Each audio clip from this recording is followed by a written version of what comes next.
वालेकुम dear student. जो students भी यूईटी ई कैट 2024 की ये कम्प्रीहेंसिव वे से प्रिपरेशन करना चाहते हैं तो आप लोगों के लिए हमारा हाईली रिकमेंडेड सेशन है। ये 3 फरवरी से स्टार्ट हो रहा है। हमारे पास रजिस्ट्रेशन का कल का आखिरी दिन है। जो स्टूडेंट्स भी यूईटी ई कैट 2024 की प्रिपरेशन करना चाहते हैं, घर बैठे मोस्ट रेलेवेंट आपको प्रिपरेशन करवाई जाएगी। तो आप इस दिए गए कॉन्टैक्ट नंबर पर रब्ता करके हमारे सेशन की डिटेल्स ले सकते हैं।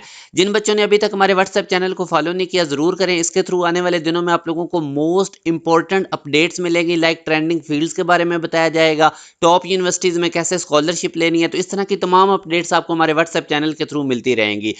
यूईटी एडमिशन 2024 के वाले से मैं आपको इंपॉर्टेंट डेट्स बता देता हूं कि ओरिएंटेशन आप लोगों की 8 और 9 मार्च को होगी और ये तकरीबन 15-15 मिनट की होती है, जिसमें आपको टेस्ट कैसे अटेम्प्ट करना है वो बताया जाता है।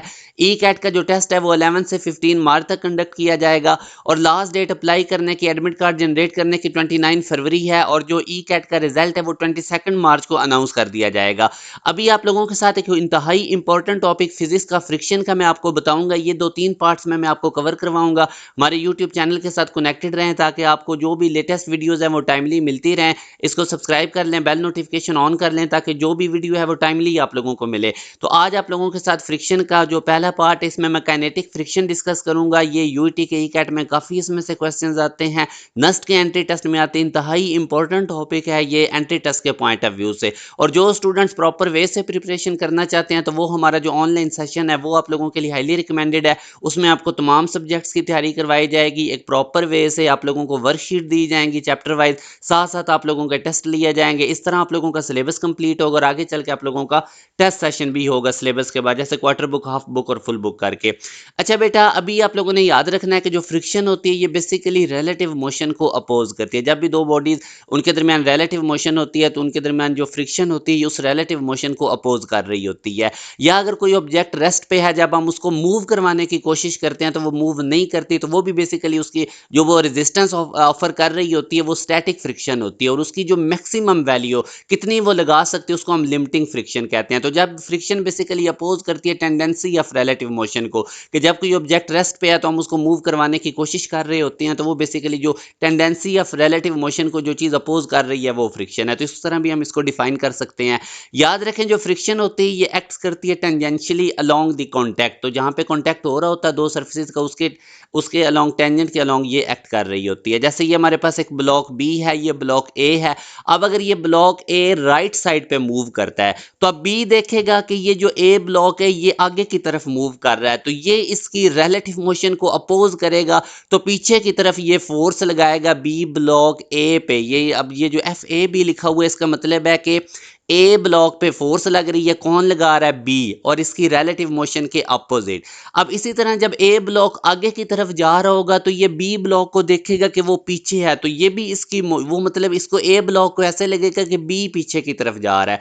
तो अब ए ब्लॉक जो है ये इसकी तरफ इसकी रिलेटिव मोशन के अपोजिट फोर्स लगाएगा, और जो कि हमारे पास एफ बी ए होगी। अब ये बी ब्लॉक पे फोर्स लग रही है, कौन लगा रहा है, ए ब्लॉक लगा रहा है। मैं दोबारा एक्सप्लेन करता हूं, जब ए ब्लॉक आगे की तरफ जाएगा तो जो बी ब्लॉक है वो ए पे पीछे की तरफ फोर्स लगाएगा, और ए आगे जाते हुए जब बी ब्लॉक को देखेगा इसको फील होगा कि बी ब्लॉक पीछे की तरफ जा रहा है, तो वो उस पे आगे की तरफ फोर्स लगाएगा उसकी रिलेटिव मोशन के अपोजिट। तो याद रखें कि ये जो फ्रिक्शनल फोर्सेस भी हैं ये भी एग्जिस्ट करती हैं पेयर्स की फॉर्म में। ये जो न्यूटन ने बता दिया था कि जितनी भी फोर्सेज हैं वो पेयर्स की फॉर्म में एग्जिस्ट करती हैं।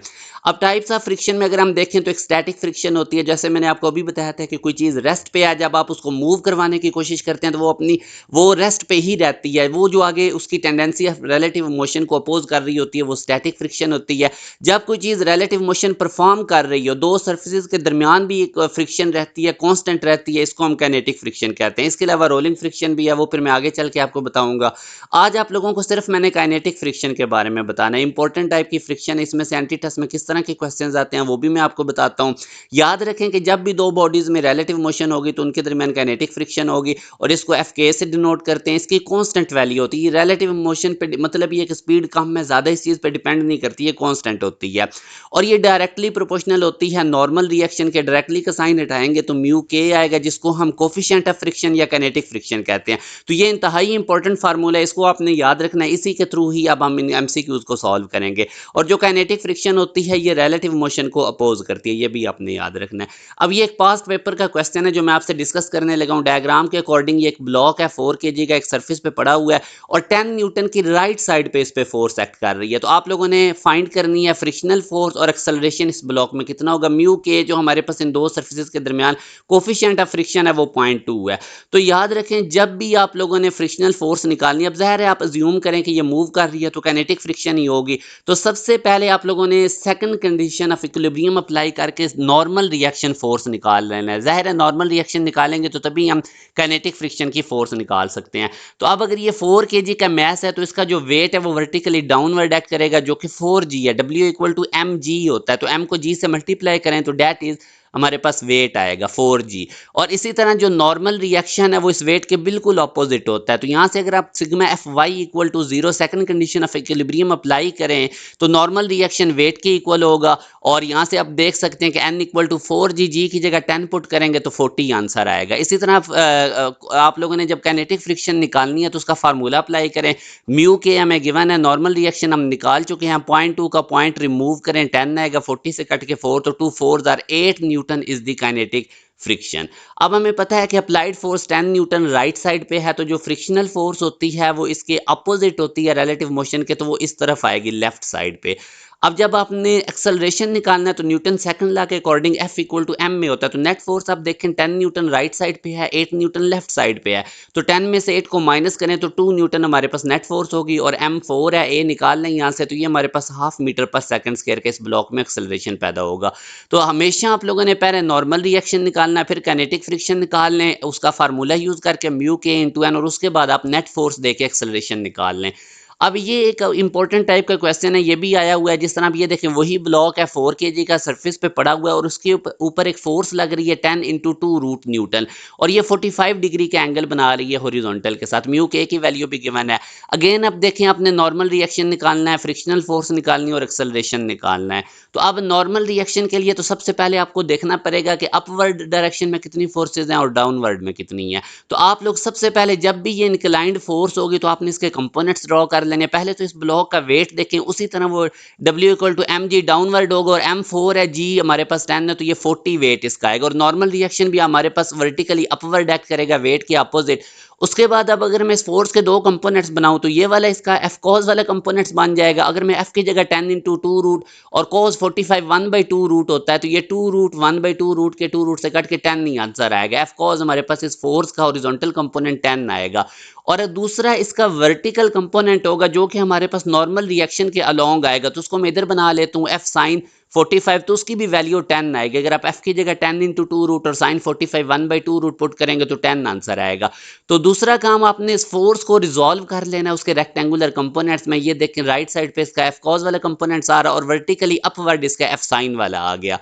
अब आप लोग इस पे second condition of equilibrium apply करेंगे, sigma F Y equal to 0। तो वर्टिकली अपवर्ड डायरेक्शन में अब दो फोर्सेज हैं, नॉर्मल और ये जो वर्टिकल कंपोनेंट इस फोर्स का है, ये ऐड होके इक्वल होंगी वेट की। और वेट हमारे पास 4g था जो कि हमारे पास 40 है। तो यहाँ से आपने नॉर्मल रिएक्शन उसी तरह फाइंड आउट कर लेना है। जब नॉर्मल रिएक्शन आ जाएगा तो आप काइनेटिक फ्रिक्शन कैसे निकालनी है, म्यू के से मल्टीप्लाई कर दे नॉर्मल रिएक्शन को, तो म्यू के हमारे पास 0.3 था, नॉर्मल रिएक्शन 30 था, तो 9 न्यूटन आएगा। अब एक्सेलरेशन ब्लॉक में कैसे निकालेंगे कि जो फ्रिक्शनल फोर्स है वो अप्लाइड फोर्स के अपोजिट होगी। अब आप देखें कि इसका जो कंपोनेंट्स है एफ कॉज वो राइट साइड पे है, तो फ्रिक्शनल फोर्स, अब जाहिर है कि ये ब्लॉक इधर राइट साइड पे मूव कर रहा है, तो फ्रिक्शनल फोर्स इसके अपोजिट होगी, रिलेटिव मोशन को अपोज करती है।